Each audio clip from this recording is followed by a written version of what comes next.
So yeah, I'm just gonna ask you some questions, but like it'll flow however it flows, you know, Cool. like just like conversation, like. But today I'm with my friend Slink, which is a crazy artist in Cincinnati. Like they're like, if you can see what is on the walls, and if you've seen any of their work before, like their shit is crazy. Like it's literally just like, I don't know, it's a culmination of a lot, really. And you transform your work in a lot of ways. Like you have canvas pieces that are on walls, but you also have a lot of interactive art and art that you can like touch, which I think is really cool. And also a lot of clothing art and things you can wear, which is like, yeah, it's really inspiring, honestly. And Slink and I have known each other for a while. We lived in the same like apartment building like 4 years ago in this part of Clifton, which is like a crazy coincidence. Like I'm so happy about that coincidence though, because you've done a lot like artistically together. And yeah, so I just want to like learn more about you and also like have you share your story, your like vision for your art. But first I just want to ask where you're from and when you came here to Cincinnati and what that process was like. I am originally from Jacksonville, Florida, on the south side, Duval County. That's kind of important because Jacksonville is actually the largest landmass, like city in the United States. And a lot of it is like, I wouldn't say uninhabited, but a lot of it is like sectioned into like smaller towns. Like obviously every city has counties, but even those counties have little recesses in them because it's so large. And where I'm from is the swampy south side, so getting into like your closest grocery store was a 30-minute drive, which can be really hard if you don't have a car. Because where I stayed, most people didn't have a car. They had like a little buoy, like a little boat, and then we would use the waterways, the little creeks that connect to the larger river, the St. John's River, which is actually the laziest river in the United States. But the St. John River goes almost through the whole state of Florida, and then it connects to the ocean, even though it's freshwater. So it's very strange because it also flows north. So it's like it's a weird cross because you'll get manatees, which are freshwater fish, but you'll also get dolphins in the river. And they just like to play in it but dolphins are obviously mostly saltwater. I think there's freshwater dolphins, and I don't think they should interchange, but it happens sometimes. But people usually would just travel by boat, and so I grew up around like a lot of black market people because having like a traditional job didn't really make sense for them. And I grew up homeschooled because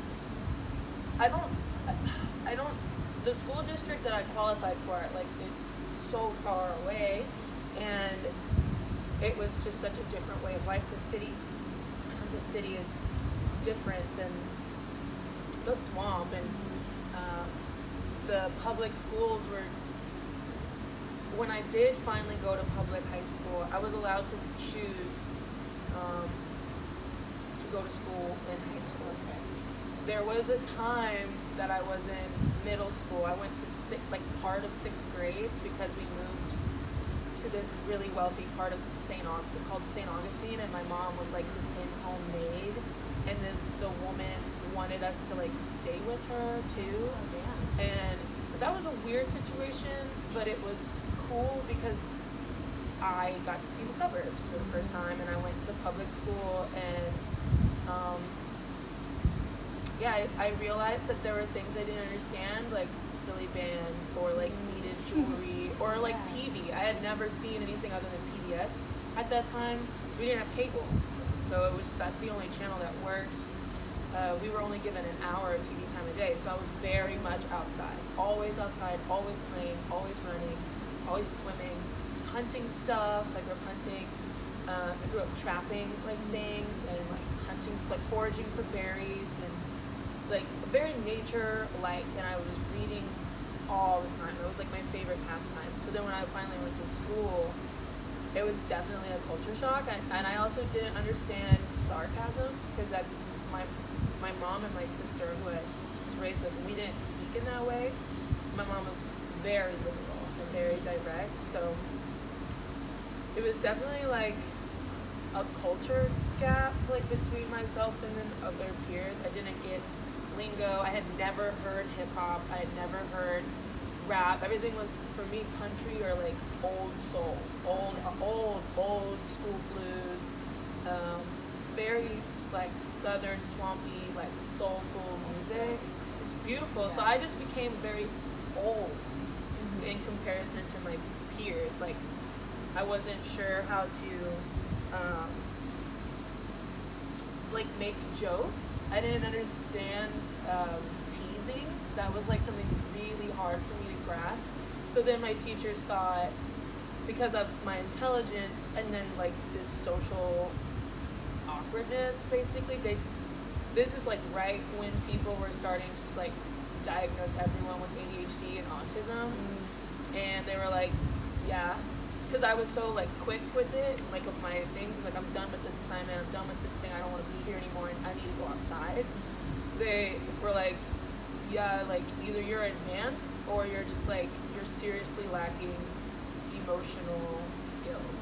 So that was like probably the hardest thing I've ever had to learn, was like how to like human in society. I would go to school without shoes on because I didn't ever think that was like not okay. And so it caused like problems with my mom, and she became very like reputation based. So then as the older I got, like we started clashing. My mom loves me, like that's never been a problem, but I just did not get reputation, and I did not understand how like my actions could reflect on someone else. And I didn't understand like lies. I didn't understand white lies. I didn't understand like gray areas. There's a lot that my upbringing kind of like, I don't want to say crippled me, but it kind of made it hard for me to like coexist, because I had such a binary way of thought. Like things were either this or that. But I was always very creative. My nickname in my family is Kelsey Doodle, because ever since before I could walk, I would take food items from the kitchen and paint murals on my mom's floor. I would wake up at like 3 a.m., climb out of my bed, and I would I had these footy pajamas that I had long outgrown, but I would use them to climb up the kitchen, like climb up the refrigerator shelves. I would like use the sticky, because it had sticky pads on it. Okay. So I could like climb stuff, and I would like climb to the top of the pantry and like get her icing and her flour, because she would hide her sweets. And I would grab it all and like smear it on counters and on the floor. And then I started accompanying it with like pots and pans. Oh my god. And I would like wake everyone up with like sounds. I don't know if I was making music, but yeah, I've been doing, and my mom never got mad. She just like, we would clean up together. And then eventually she was like, you can't keep using food stuff, because like I have to replace a bag of flour every day, and that's just like unsustainable. And so then she started giving me like crayons and chalks and stuff, but obviously I couldn't draw on the walls with those, because then she would have to repaint. So then I just started just drawing on everything. I would come home to like my arms and my legs were covered because I couldn't leave class. So they were like, I would just entertain myself by drawing on my body. My teachers would get upset, but my mom always loved it. But they couldn't ever get really mad at me because I got my homework done. It wasn't like I was doing my drawings instead of the class stuff. I would just do the class and I'd be done, and then I'd want to move forward. So when I was 13, So we moved around Florida a lot. We moved around a lot. My mom was very religious, so I spent all of my free time in church. Church would go for a minimum of 6 hours, but there's plenty of times we spent the nights in church. So I grew very accustomed to like having deep, esoteric and existential conversations like from a youth, and that was like common conversation for me. So it became very hard to relate with other children because they had never thought, I didn't understand childhood problems. And I remember like my mom sitting me down because I was very judgmental and like harsh, and I didn't realize that obviously. And my mom would have to tell me like one example is like one of my friends was struggling with the fact that her parents were getting divorced, and I was like, what is wrong with you? Like, it has nothing to do with you. Like, why do you care? Like, but I came from a divorced home, so I had never known like stability in that way. I'd always moved. I'd never had a family home. We moved from our family home when I was 4, so, and I was just used to movement. And my mom was like, just because you don't get it doesn't mean that it's not valid, doesn't mean that it's not something for you. Like, you don't have to understand something to be kind. You don't have to understand something to show support for someone. And so that was a really hard lesson that took me many years of fucking up and like ruining friendships because I just did not get empathy in that way. And so then we moved when I was 13. I was a freshman in high school, so I skipped some grades, and that was, I think, a bad decision. Like, emotionally, I was not prepared, but I think I would have been more miserable if I had stayed behind with my grade. So I was 13, and we moved to Ohio because my mom had gotten remarried a few times, and actually once in Florida. It was a terrible situation. We got it that really quickly. But then she was working at this place called Safe Harbor. It's a boys' home, and so it's like an intermediary between like boys from the age of 14 to 17 that instead of going to jail or juvie, it's like a softer version. There's still discipline and structure. They all like either get their GED or their diploma, and then they're taught like nautical skills. So there was a time that my mom and I, we lived at the boys' home. My mom was the secretary who ended up becoming the in-home mom, like the den mother, and the unofficial counselor, because they didn't have a position for that at that time. But she had gotten to school for counseling and corrections. So she was the mother of these, like, there was 15 boys, and they became like my brothers. And we were there for 2 years. And one of the boys, his dad and my mom started talking, and that was like a 2-year talking situation. My mom doesn't have any Florida or doesn't have any family in Florida. They'd all like moved or died, so her only living relative is her brother, and that we know of. Her family's very, very chaotic, but he had moved away a long time ago. So the guy that my mom was talking to, he's from Marion, Ohio, and he has a family home and all this stuff, and they were talking about getting married and being serious and la la. It was like the first like online relationship situation, like before all the apps, like everyone's like texting on their Blackberries thing. And yeah, so my mom decided to move us out of Florida because the state of things in Florida has always been terrible, but at that time it was particularly concerning for her because my dad was gang affiliated, and her brother or her dad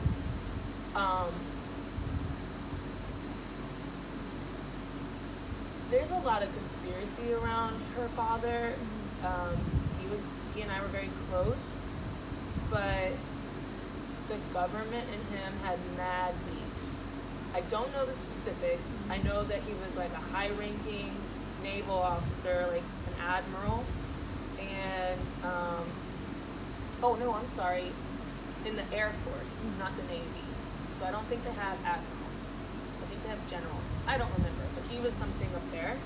And there was a few times that we were being followed to school, and my mom would teach us sign language so that we could have conversations without talking. My mom was very big about not talking in public.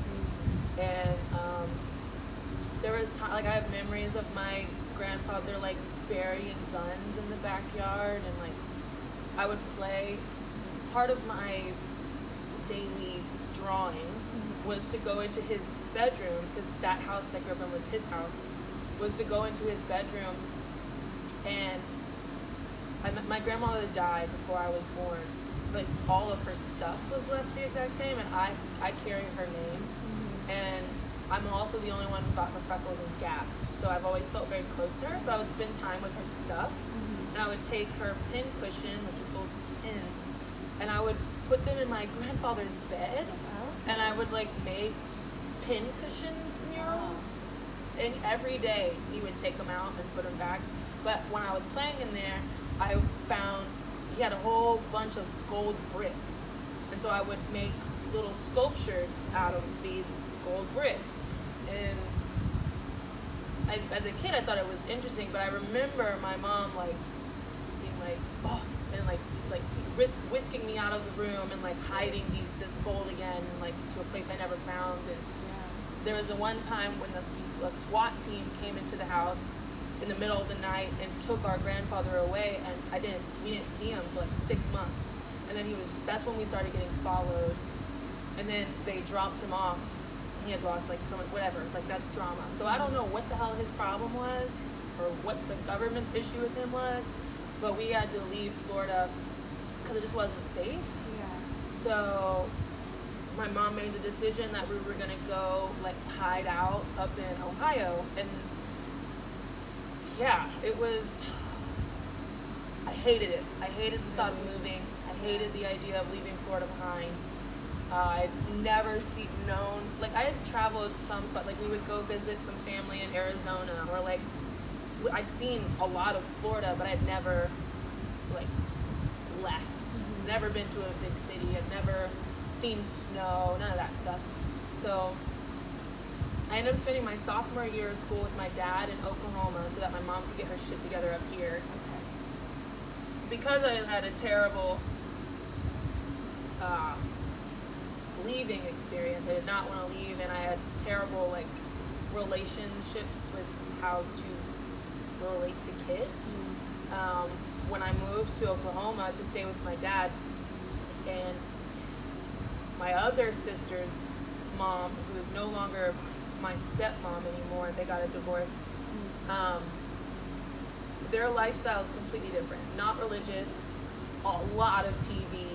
Like, I'd never even heard of Halloween before, and this is like this woman's favorite holiday. Like, it was just a lot at once, and then suddenly I'm in Oklahoma. I had never seen Native Americans before, and this place I was at was Pawnee, Oklahoma, and it is a Native reservation. So I didn't even realize I was fucking racist until I was there, and I would say some things. People were like, what are you saying? Like, it's so out of pocket. And I just didn't know. There was just so much I did not know. I'd never met a gay person, and there was like, I didn't know that was a thing, and there was like gay people, and I was like, what the hell is that? Like, I don't know what that means. And like people having sex. I was like, what is sex? Like, I don't know what that is. Like, I don't know what y'all are talking about. I also didn't feel sexuality because I was such a late bloomer. So I was like, why would you kiss him? That's weird. Like, I don't get that. And I'm like 15 at this point, and people are like, you're weird. Like, you're telling me you're 15, you don't have any hormones? Like, I was like, no, I don't. And also at that time, I got tumors in my armpits.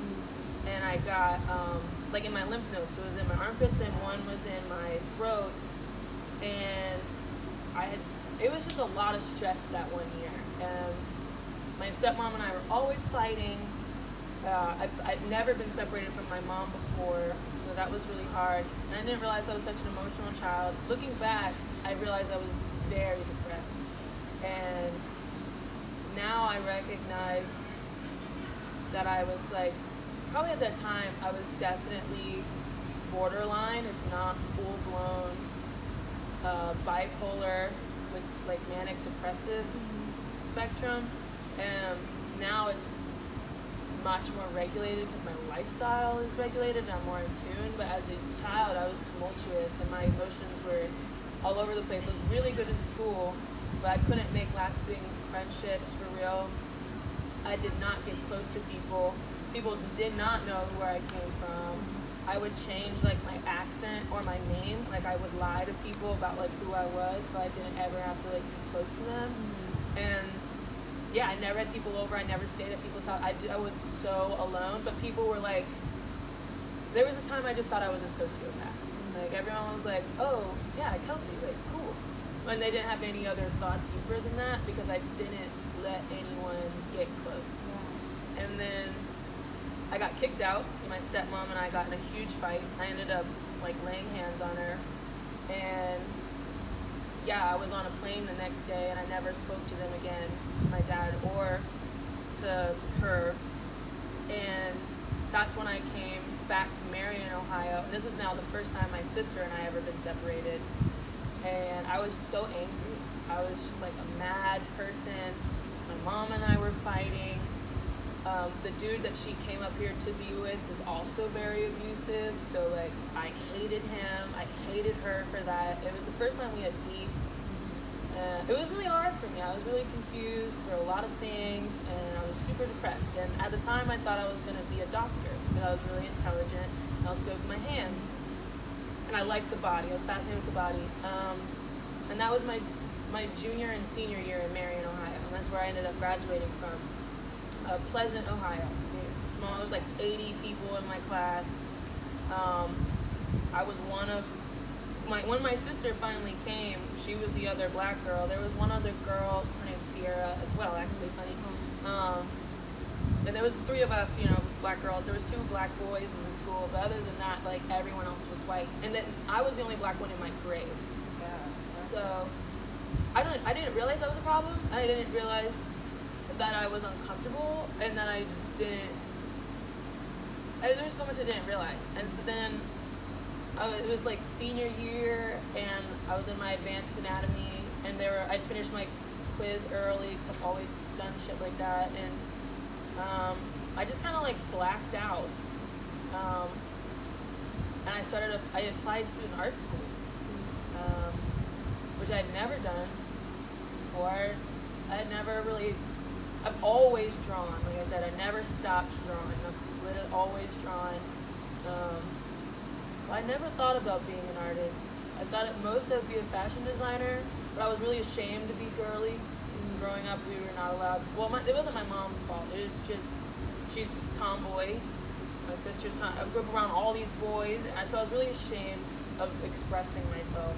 Every time that I would get emotional and like express myself, people were like, you're too much, like you're just so much, I don't even know how to process this. So the only thing I knew to do was run away. And so like I said, told you before we started, I would just take off running. There's many times I ran away from home, and then I would always run back because of my sister. But then art happened to me, and I was like, holy shit, this is what I've always wanted to do. Like, this is everything to me, and it consumed my life. And I went to CCAD my first year. I ended up getting a half scholarship to go, which is basically, it's not even basically, that school is like $60,000 a year. But a half scholarship is $30,000. That's more than what it costs to go here for a year. But even still, I had to like figure out where I was going to get $30,000 from. And I came to Columbus. I just packed up all my shit. I was 17 when I graduated, and I moved to Columbus. And I've never been home since, but my ass was handed to me. Like, I was thrown into it was the first time I swore.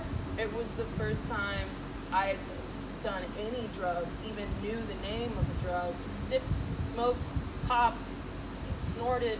I went fucking insane. Like, I just did everything I was never allowed to do. I got tattoos, piercings, I was out late, I was running around, I was buying fast food, because I had never eaten Taco Bell. Like, I was like, I'm gonna eat this. Like, this sounds awesome.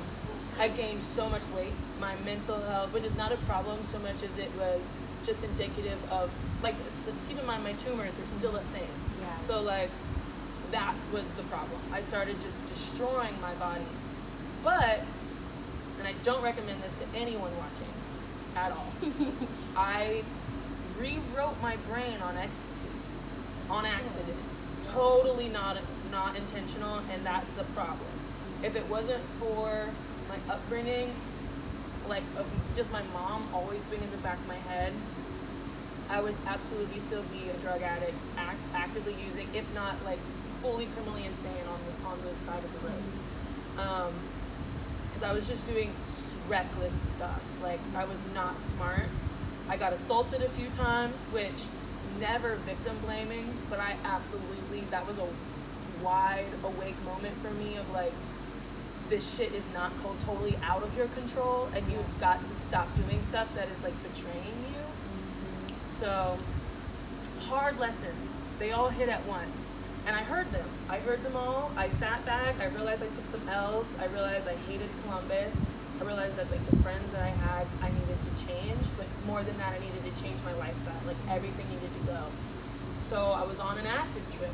You know, again, my coping skills at this time were just, like, total escapism. Just, like, again, I've always ever just run away when I felt really stimulated. But at that time, I had stopped being active. So my running away was with drugs. And I was on an acid trip. I left everyone behind me because I was like, I don't fuck with any of y'all. None of y'all actually care about me. And I don't actually care about y'all. Having to realize, like, that selfishness. And I also came to terms with, like, homophobic, even though I had a lot of gay friends at that time, gay, queer, lesbian, all of that. And I realized I was still very, very racist, especially internally. Like, there was a lot of anti-blackness specifically in me, and a lot of sexism. It was just too binary. This is just too binary thinking, and I never really thought about why I think this way, or what me feels like. I'd never thought to listen to my inner voice because I'd been punished in Sunday school for, like, questioning the word of God. That's literally blasphemy to Southern Baptists. So when things I was like, I don't understand, they would be like, of course you don't understand. Your mom had you out of wedlock, and you are a sinful creature. So it was just, like, a lot of self-shaming. Like, the fact that I don't get it is a flaw of my spirit, and that took a lot of unlearning. So on this acid trip, I applied to the University of Cincinnati, and I found a house on Ludlow on Craigslist, and I did all of this while tripping balls, and I just knew I had to leave. I just knew I had to go, and at the end of the semester, I packed up my little Subaru, and I moved to Cincinnati. And I've been here for 7 years. Wow. I know. Yeah. I got sober. I found my friends here. I found my lover here. My sister lives here now. It's the longest I've ever been in any place ever. I found, like, stability, a routine. Yeah. That's amazing. Tumor free. Wow, that's cool as fuck. Yeah. Yes. And you did that yourself, like, too. Like, you taught your body how to, like, heal itself in a lot of different ways. Like, Yeah. That's badass. It took a lot of, well, the medical system has never been accessible to me. I did not grow up with healthcare. Okay. There's a couple of stories of my childhood where, like, my mom had to sew my toe back on because I cut it off on accident. That's a whole other situation. Or, like, using, like, bourbon or, like, colloidal silver to, like, heal bronchitis. A lot of home remedies, so I'm very familiar with, like, self-soothing and, like, finding remedy through nature. And also exercise. Also, if your spirit's not well, your body's not going to be well. And I realized that really intensely when I was 17 and out of the house, and, like, everything about my body changed. And I was like, oh, I'm, like, spiritually very, like, dead, basically. Like, I have not rested or given myself any kind of self-love. I was, like, chronically dehydrated. Like, all of these things play a major role in your body's ability to literally exist. And I just had to come to terms with these hard truths. Hard truths are not really difficult for me. I can take a hard truth. What's harder for me is like ambiguity, or being like both.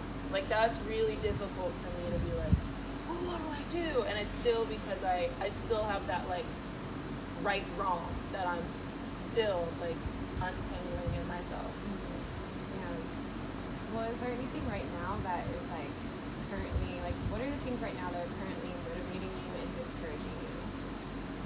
Discouraging? I get discouraged when I think about where my work lives when I die, because I don't want to just shit on the world. And a lot of these works, I mean, you can't really tell, but a lot, like all of my finished paintings, they're just gonna rot, and they're gonna poison the earth with all of their toxins. Even though I made them all from sustainable secondhand materials, it's like they're sustainable and secondhand because I kept the styrofoam out of the landfill. But then when I die, like, it's sort of like a sense of desperation for me to like, I don't know, like make it, and that's where I get discouraged. Is I don't want to ever be a desperate person. I don't want to make, I don't want to make to be collected. Like I don't ever want to be like a commodified, super elite, capital A artist in that way. Even though I'm very much interested in that world. And I do want to have an exhibition at the Met at the MoMA. I even want to infiltrate the British Museum, which is not even fucking, I'm not going to say it's not possible, but it's not a contemporary art space. Yeah. So I get discouraged when I think about like the grandiosity of my dreams and then how they would make sense with reality, because no matter what, like, I'm going to die. No matter what, like, my work is poisonous, like material-wise. And I'm not interested in making like biodegradable art. Like aesthetically, it doesn't please me, like to make everything from dirt. I love eco-sexual artists. I have a lot of friends that work in that way. It's very inspirational and take a lot of inspiration from that type of work. But I love hot paint. I am a sucker for hot paint and resin and glue and glitter. So that's discouraging, but it's also like encourages me. So what I'm focused on, like in that regard, is trying not to do everything by myself. Trying to like unburden the present, because I feel like so much of us put so much pressure on the now, like by projecting the future. Like we have like this projected future that we want to get to, and we have so much pressure on this now to like get to that I don't think we're seeing clearly, and I think that's why there's so much like oversight and overstep and this like push to evolve humanity at a rate that is not conducive to like actual evolution. Evolution is a slow process, and it's supposed to be slow because the whole ecosystem has got to support said evolution.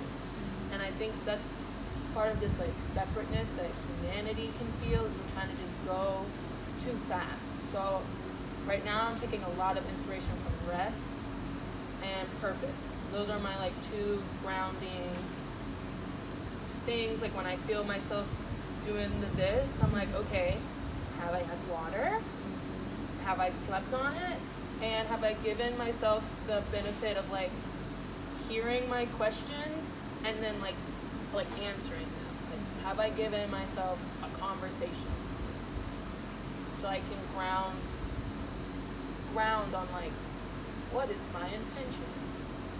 Why am I doing this? You know? Yeah, that's important. That's really important. Yeah, I feel like that's like a thing, a Gemini moon thing. Yeah. Like be like that, and then like have to be able to find the things that are gonna calm your brain down and like reset you. Like, Yeah. I get that. I really want to ask like what you would tell Kelsey Doodle like today. Like I would tell Kelsey Doodle that she's not a lot, because that really was like, I think the most impactful thing in my childhood was just feeling so much shame about my natural disposition, like feeling so much pressure to just like minimize. Like, y'all can't tell, but I'm 6'4", and I've always been the tallest, the biggest. I've drawn so much attention. I'm very used to walking into a room and the whole room turning to stare at me, and that's like, I've had people just so much, like, my personal space has never been mine, and my body has always served as like an exhibition to other people. People are just like unashamed with their gawking, and it was kind of worse as a kid because they would talk to me, my mom, and I became even more of an object. Like, I was being talked about a lot and right in front of me, and it's impolite for children to speak. Or that's how I was raised. So I was just so used to being, I just got so concerned with other people's opinions and right and wrong, and I lacked any kind of self-identity. That's why I would change my name and change my act. It was something I just did compulsively. I became like a compulsive chameleon. Like, it was just, I had no sense of self, and I genuinely thought I was a sociopath for way too long of my life, like longer than I have not thought I was a sociopath. And I think if I could just go to little me and be like, you're literally just fine, like you're okay, I think that would have saved me a lot of grief in my like middle portion of life. I definitely wouldn't have done nearly half the drugs that I chose. I probably would have still chose a few things just for fun, but I'm glad that part of my life's over. I don't feel the need to go there ever again. Dude, you've grown a lot, like for real, like in a lot of different ways, like, and like hearing that you were an insecure child and like someone that was told that they were a lot, like, and that you felt shame for that it's just so different from what I see you as now. Like, you are someone that like really like live in yourself, like, and you express that, and you're like not afraid to show that to anyone, which is so like admirable. And I think that like little Kelsey would like be so proud like to see you now, like for real, like that's dope. Like, thank you. Yeah. I appreciate that, for real. Like you express yourself a lot in your art, but you also express yourself in the way that you present yourself like physically, and so like I'm interested in what motivates you to like how you dress yourself and how you portray yourself to other people.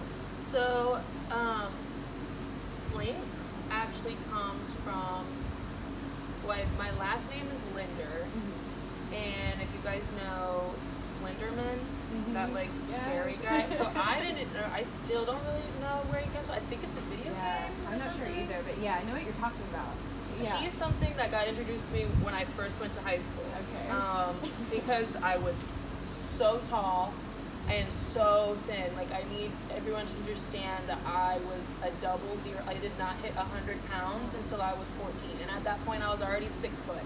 I was 6 foot and I was barely 100 pounds, and I was eating. Like, I would eat. Like, I had like the opposite of an eating disorder. Like, or maybe there is an eating disorder where you overeat. I don't know. But I would make myself sick trying to get weight, because, man, my family would just be like, turn her sideways, she'll fall down a crack.